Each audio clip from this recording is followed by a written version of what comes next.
आज इस शौर्य दिवस में उपस्थित हमारे प्रदेश के लोकप्रिय मुख्यमंत्री भाई भजनलाल जी और पिछले दिनों आप रोज लगातार देख रहे होंगे जो लगातार मुस्कुराते हुए लोकसभा को चलाते हैं, ऐसे मेरे छोटे भाई ओम बिरला जी।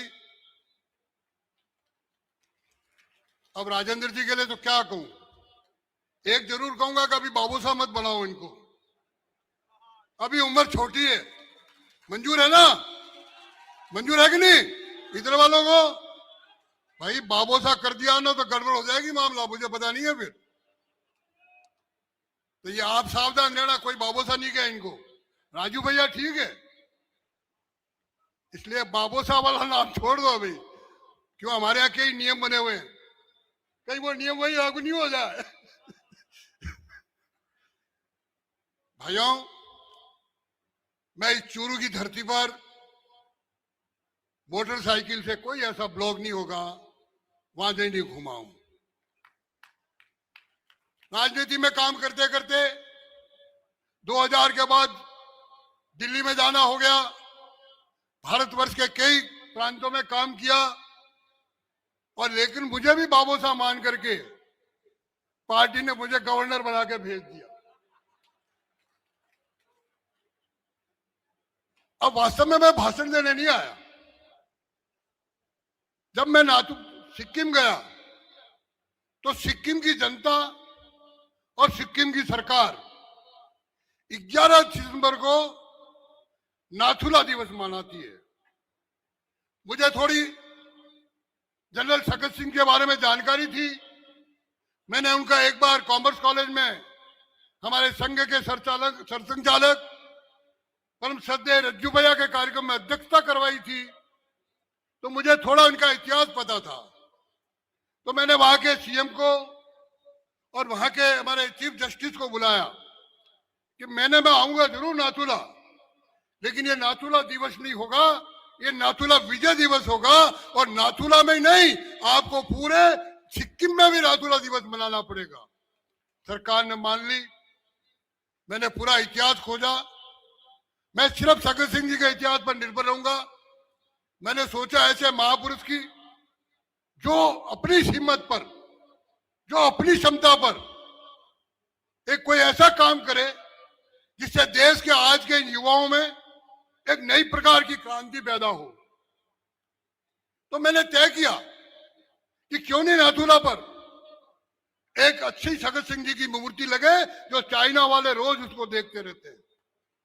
मेरे भाई और बहनों, मेरे किसानों, वास्तव में हिस्ट्री यह है कि बाकी जगह सब जगह बॉर्डर पर एलओसी है, लेकिन यह जो सिक्किम वाला बॉर्डर है यह है LAC, line of actual surrender. तो उस समय जब 62 में युद्ध रुका और युद्ध विराम होने के बाद चाइना और हमारे सेना के बीच में यह समझौता हुआ कि भाई आप जहां वहीं रहेंगे और इंडियन जो सेना वो वहीं रहेगी। लेकिन चाइना के मन में लालच आया हुआ था 62 का। उन्होंने सोचा अगर ये नाथुला परमानेंट हो गया तो हमको कहीं के नहीं रहेंगे। बाकी जगह उन्होंने काफी जमीन हड़प रखी थी, काफी कैजुअलिटी भी हुई थी। तो एक बार शगत सिंह जी और वहां के चाइना के पीएलए के कमांडर के साथ मीटिंग की। उस समय शगत सिंह जी साहब वहां मेजर जनरल यानी जेसीओ थे। उन्होंने मीटिंग की कि रोज का ये कन्फ्रंटेशन हो रहा है, तो क्यों नहीं हम एक बार टेम्परेरी वायर फेंसिंग कर दें। वो मान गए चाइनीज। सोचा क्या है, ये मानने में क्या दिक्कत जाता है, इंडियंस तो बहुत कमजोर है, करने दो वायर फेंसिंग, हम इसको भी छोड़ के भग जाएंगे, आगे चले जाएंगे। और अगर वो नाथुला पे कब्जा करते तो पूरा सिक्किम आज अपने पास नहीं रहता। तो वो जब 2-3 दिन आर्मी के जवानों ने बीआरओ के लेबर को लाके वायरिंग शुरू की तो चाइनीज के मन में खोट आई। और यह खोट आई कि अगर वायर फेंसिंग हो गई तो ये तो नाथुला इनका चला जाएगा, तो हम सिक्किम कैसे हड़पेंगे। और सिक्किम हड़पेंगे तो जिनको वो कहते हैं नेक, वो ये गला है छोटा सा ईस्ट नॉर्थ ईस्ट जाने में, उस पर कब्जा करने का मौका मिलेगा। उन्होंने 5 दिन बीतने के बाद फायर खोल दी। हमारे लगभग 15-20 जवान शहीद हो गए। काफी कोशिश की, भाई फायर क्यों कर रहे हो, माने नहीं। तो उन्होंने हमके जनरल जो सिलीगुड़ी बैठते थे उनको फोन किया, साहब चाइनीज ने फोन कर दिया, तो उन्होंने कहा नो फायर। बड़े परेशान हुए और 2-4 दिन निकले, जब तक संख्या बढ़ती गई 25, 26, 30 तक चली गई। आखिर में उन्होंने अपने जनरल जो ईस्टर्न कमांड के जनरल थे उनको जब पूछा तो उन्होंने कहा नो फायर। आखिर में उन्होंने चीफ को भेजा, जब तक 60 जवान हमारे शहीद हो गए, उन्होंने नो फायर। फिर सगत सिंह, ये धरती का लाल, ऐसा जनरल जिसने फायर खोल दिया और एक दिन में 400 सैनिक तो मारे नाथुला पे चाइनीज, और 300 सैनिक मारे चीला पे, और 500 सैनिक मारे जजीरा पे। लगभग 1200-1300 जवानों की चाइनीज पहली बार। ये जनरल सगत सिंह था जिनकी मूर्ति आज आपने लगाई है।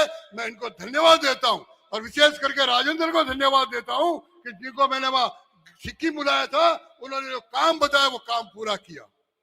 और चाइनीज व्हाइट फ्लैग लेके खड़े रहे, और व्हाइट फ्लैग लेके आखिर में ये हुआ, चलो युद्ध रुक गया, चाइनीज भाग गए वापस, नाथुला पे वापस उन्होंने कर दिया। अब नाथुला की बारी आई तो हमारी सरकार ने कहा कि सगत सिंह जी को कहा कि नाथुला खाली करो। उन्होंने कहा मेरी अर्थी पे खाली होगा, मैं किसी कीमत पे नाथुला खाली नहीं करूंगा।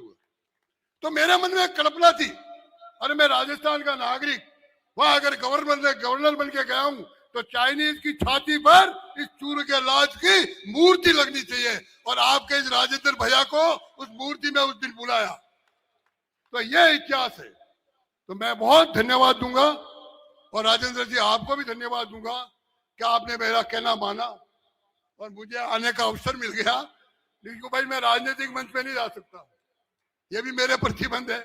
तो मैं सिर्फ जनरल सगत सिंह जी की मूर्ति इन्होंने स्थापित की है, और ऐसा जीवट वाला कार्यकर्ता मैंने नहीं देखा जो पीछे पड़ के इतनी भव्य मूर्ति आज आकी है। लोग आएंगे जाएंगे, इनको याद करेंगे। और मैं आपको निमंत्रण देके जाता हूं, या बैठे जो सैनिक है मेरे, या जो सेना से प्रेम करने वाले जो लोग हैं, चाहे तकलीफ होगी तो मैं निमंत्रण देता हूं, आइए सिक्किम, राजभवन ठहरिए और जनरल सगत सिंह का चाइना में बॉर्डर पर दर्शन करके आए। आप सबको बहुत बहुत शुभकामनाएं, ऐसी गर्मी में आए, आप सबका बहुत बहुत धन्यवाद। भारत माता की, भारत माता की। जय तो जोरी बोलो भाई, ये लाडा हाथों से नहीं करेगा ये। भारत माता की, हाँ मुझे भारत माता की, भारत माता की। आपका बहुत बहुत धन्यवाद। अगले वक्ता के रूप में